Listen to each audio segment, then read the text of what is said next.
Assalamualaikum warahmatullahi wabarakatuh. Halo semuanya, perkenalkan nama saya Siti Nurhalimah dari semester 3A PBSI Universitas Sidangkasih Majalengka. Di video kali ini kita akan belajar mengenai adjektiva atau yang kita kenal dengan kata sifat. Yuk kita pelajari bersama-sama. Jadi, apa sih adjektiva itu? Adjektiva merupakan kata yang digunakan untuk memperjelas sifat, keadaan, atau karakter suatu benda.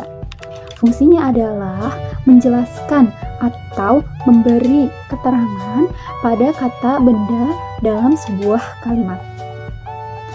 Misalnya, pada kata langit, biru, gadis, cantik, makanan, lezat. Kata biru, cantik, dan lezat itu termasuk pada kata sifat atau adjektiva. Adjektiva punya 3 fungsi lah teman-teman.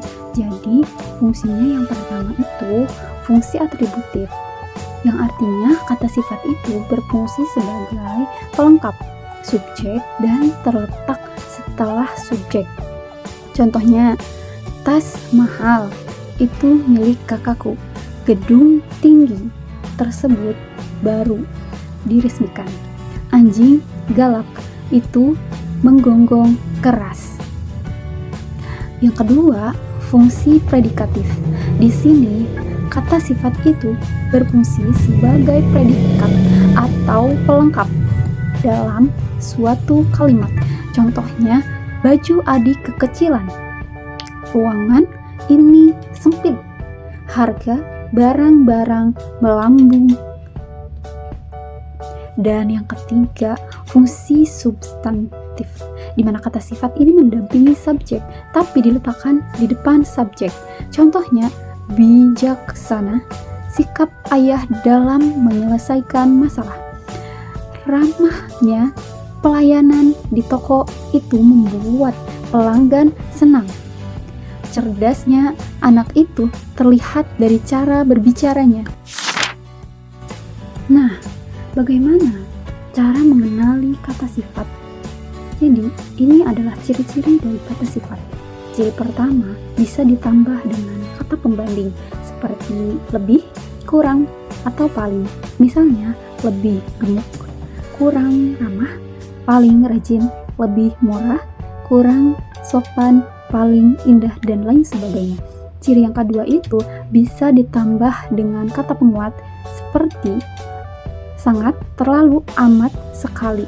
Misalnya sangat pandai, amat jauh, terlalu keras, dingin sekali, sangat berani, amat luas, terlalu manis, tinggi sekali, dan lain sebagainya. Ciri ketiga itu bisa diingkari dengan kata tidak.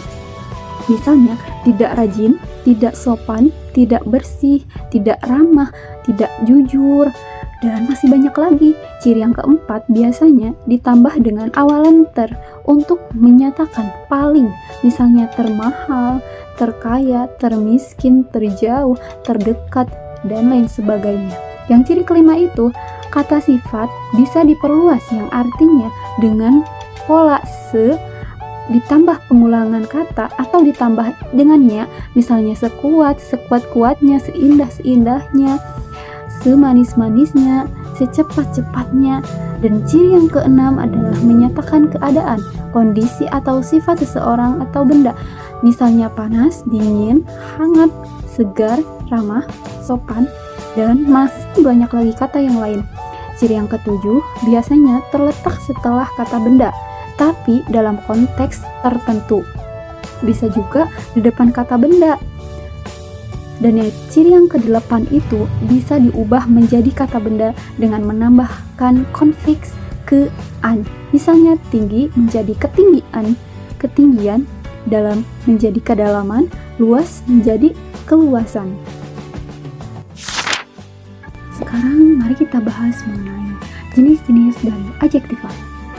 Ada berdasarkan dari ciri semantisnya, yang berarti berdasarkan makna atau arti dari kata sifat tersebut.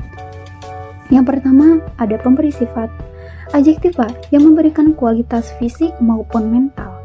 Contohnya rajin, malas, jujur, bohong, dermawan, kikir, pelit, loyal, pintar, bodoh, cerdas, dan lain sebagainya. Yang kedua, ukuran. Adjektiva yang mengacu pada kualitas yang bisa diukur. Contohnya, tebal, tipis, dalam, dangkal, kurus, gemuk, langsing, lebar, sempit, lapang, sesak, dan sebagainya. Yang ketiga adalah warna.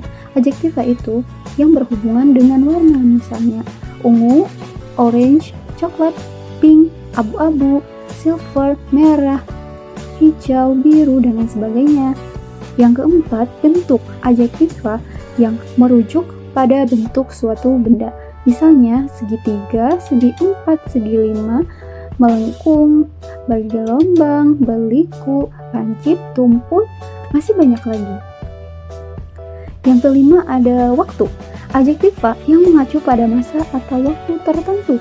Misalnya kilat, sebentar, seketika, instan, lelet, pelan, tiba-tiba, dadakan, dan lain sebagainya.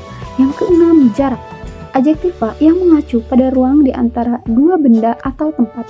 Misalnya, berdekatan, berjauhan, berjarak, berdempetan, bersebelahan, terpencil, dan lain sebagainya. Yang ketujuh, sikap batin. Adjektiva yang menggambarkan suasana batin, hati, ataupun perasaan. Misalnya senang, susah, lega, kecewa, jengkel, kesal, sayang, benci, rindu, dan lain sebagainya.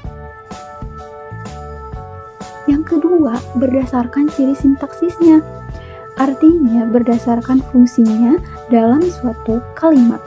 Yang pertama, fungsi atributif, di mana terletak di sebelah kanan kata benda. Misalnya, sepatu baru itu sangat nyaman. Kucing putih milik tangga, sangat lucu. Film seram tadi malam membuatku tidak bisa tidur. Yang kedua, fungsi predikatif, di mana merupakan predikat atau pelengkap dalam suatu kalimat. Misalnya, soal ujian itu sulit. Sulit di sini sebagai predikat dalam suatu kalimat. Dan masih banyak lagi contoh lainnya. Yang ketiga, fungsi adverbial atau keterangan, di mana membatasi kata kerja yang berfungsi sebagai predikat. Misalnya, ibu memasak cekatan di dapur. Ayah berbicara lantang di depan umum. Kakak berjalan cepat menuju sekolah. Yang ketiga ada berdasarkan bentuknya. Yang pertama itu kata dasar, kata sifat yang bisa berdiri sendiri. Contohnya cantik, jelek, ganteng, tampan, mahal, murah, gratis, cuma-cuma, rajin, malas, tekun, gigih, dan lain sebagainya. Yang kedua ada adjektiva turunan, di mana kata sifat yang dibentuk melalui proses tertentu. Ada 3 cara pembentukannya. Yang pertama yaitu afiksasi atau penambahan imbuhan. Afiksasi terdiri dari beberapa, antara lain prefiks. Prefiks adalah imbuhan yang ditambahkan di awal kata, misalnya terjauh, terlebar, sejauh, infiks, gemetar, cemurah, temerang, dan sufiks duniawi atau sufiks ini imbuhan yang ada di akhir kata. Adapun hewani itu termasuk pada sufiks. Konfiks, kelaparan, ketakutan, ini imbuhan yang di awal dan di akhir.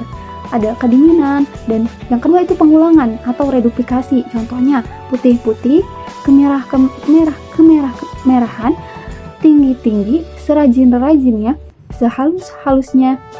Dan yang ketiga, pemajumukan. Misalnya panjang tangan, keras kepala, besar hati, rendah hati, panjang umur, dan lain sebagainya.